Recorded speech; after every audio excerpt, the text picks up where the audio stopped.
Hi, I'm Nancy J. with the Celebrity Spotlight on The Gray, an intense, bloody, unsettling drama about a fight to survive the remote Alaska wilderness. It's a battle of wills, man against nature, man against man, man against wolf.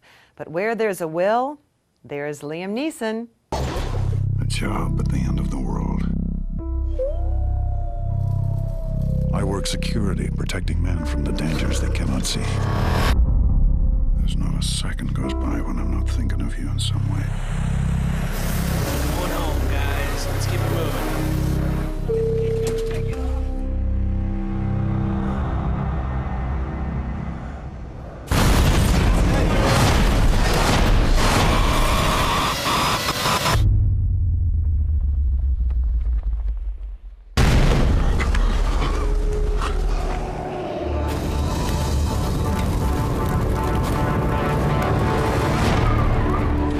Fire. Then we find food. If we don't move and work now, we'll all freeze to death.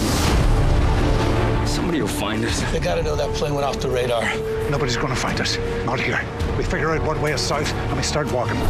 This will be one of those wild stories you tell at a party. Listen, get up, get up. Don't move. Stare right back at him. Get to that tree line, we can better defend ourselves. Go! Hold on! You gotta be kidding me. We can climb down. If we follow the river, we got a better chance of finding shelter. How are we gonna deal with this? We take them on, one at a time. I want to see your face, feel your hands in mine. Don't stop!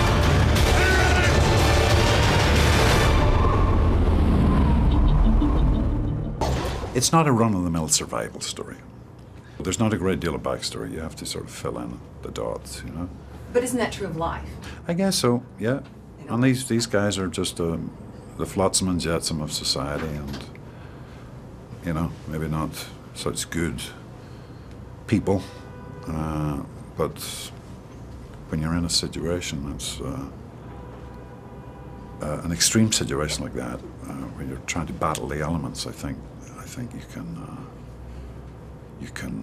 you can form very, very close partnerships, you know. And you probably felt those elements because you can't fake cold. You can't fake the cold, and so there was no acting required as regards being out there, because all you could think about was just trying to stay warm, you know, and trying to remember lines and stuff, because you get brain freeze too, you know, and then your mouth doesn't quite work, and it was very, very interesting. In reality, we're walking through waist, thigh-deep snow. So Liam actually has it roughest because he's literally breaking the trail for us coming through. In fact, I got a little impatient with Liam that day. Yes. Didn't I? I had to be called back. I was saying, how about it, buddy? Get a move on. Go. You're supposed to be moving. What's the deal? You're Otway. He is like you handle that pretty well. 8 inches taller and 100 pounds heavier than me. And So he just goes better right into also. this. He's better in every way. Way better. So then I He is realized gonna that get actually he's not going as fast as I at that moment would prefer to have gone, because he has a more difficult job than I had as the person behind him. Yeah. What I want people to do is to walk into this film and think they're gonna see one thing, and see that thing, and yet see 5 or 6 other things that they didn't anticipate. You know, and become emotionally involved in a movie that where normally they would be like, you know, it would be all very surface layer and very superficial. And I think this film, I want to grab people and grip them. And I think it does. And I think a large part of it is because of the performances of those guys and because they seem the reality of where we were. And that's all, we didn't fake that. I mean, that's all authentic, on location, you know. You can't fake cold. You can't fake that. I mean, that kind of cold. No. Because I was cold watching it. Yeah. It has that effect. It's funny. I saw a woman put a coat on in Woodland Hills in California where it was probably 80 degrees outside. So, yeah, it has that effect.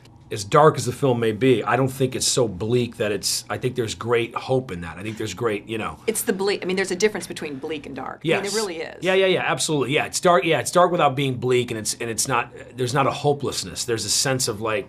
There's a sense of fight, which I think that's to me what was central to that story. Is like, what are you gonna do when everything's down? Who are you gonna become, and how do you want to live, and more importantly, how do you want to die? You know, and I think that's stuff that just for me at least as a filmmaker, it fascinates me.